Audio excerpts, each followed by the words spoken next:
गोवर्धन पूजा, जिसे अन्नकूट उत्सव के नाम से भी जाना जाता है, हिंदू धर्म के सबसे महत्वपूर्ण और उल्लासपूर्ण त्योहारों में से एक है।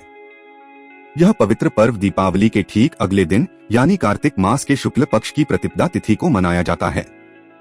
2025 में गोवर्धन पूजा मंगलवार 21 अक्टूबर 2025 को मनाई जाएगी।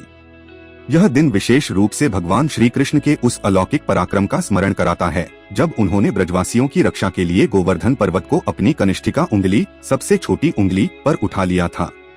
गोवर्धन पूजा केवल एक धार्मिक अनुष्ठान नहीं है, यह प्रकृति के प्रति श्रद्धा, अहंकार पर विनम्रता की जीत और समुदाय की सामूहिक शक्ति का प्रतीक है।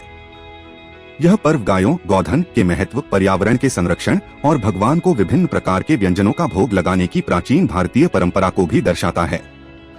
पौराणिक कथा के अनुसार ब्रज क्षेत्र के लोग, गोकुलवासी, हर वर्ष वर्षा के देवता इंद्रदेव की पूजा करते थे ताकि उनकी कृपा से अच्छी वर्षा हो और उनकी खेती तथा पशुधन सुरक्षित रहें। एक बार बालक श्री कृष्ण ने देखा कि सभी गोकुलवासी एक बड़े यज्ञ की तैयारी कर रहे हैं। जब उन्होंने अपनी माता यशोदा से इसके बारे में पूछा तो उन्हें बताया गया कि यह यज्ञ इंद्रदेव को प्रसन्न करने के लिए है। श्री कृष्ण ने तर्क दिया कि इंद्रदेव तो केवल अपनी वर्षा का कर्तव्य निभाते हैं, जबकि गोकुल के वास्तविक पालक तो गोवर्धन पर्वत और गाय हैं।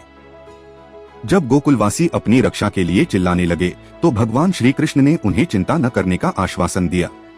अपने भक्तों की रक्षा के लिए उन्होंने अपनी दिव्य शक्तियों का उपयोग किया और गोवर्धन पर्वत को ठीक एक छतरी, अम्ब्रेला की तरह अपनी कनिष्ठिका उंगली, छोटी उंगली पर उठा लिया। 7 दिनों और 7 रातों तक गोकुलवासी और उनका सारा पशुधन उस पर्वत के नीचे सुरक्षित रहे, जबकि इंद्र का क्रोध बरसता रहा। 7वें दिन जब इंद्र ने देखा कि उनकी सारी शक्ति व्यर्थ हो गई है और श्री कृष्ण का पराक्रम अद्वितीय है, तो उनका अहंकार टूटा।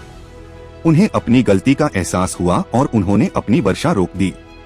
आज के दौर में गोवर्धन पूजा हमें केवल गायों की पूजा करने तक ही सीमित नहीं रखती, बल्कि हमें पशु कल्याण, एनिमल वेलफेयर और पर्यावरण अनुकूल खेती, इको फ्रेंडली फार्मिंग के बारे में सोचने के लिए प्रेरित करती है। जैविक खेती में गोबर और गौ उत्पादों का महत्व इस पर्व के संदेश को आधुनिकता से जोड़ता है।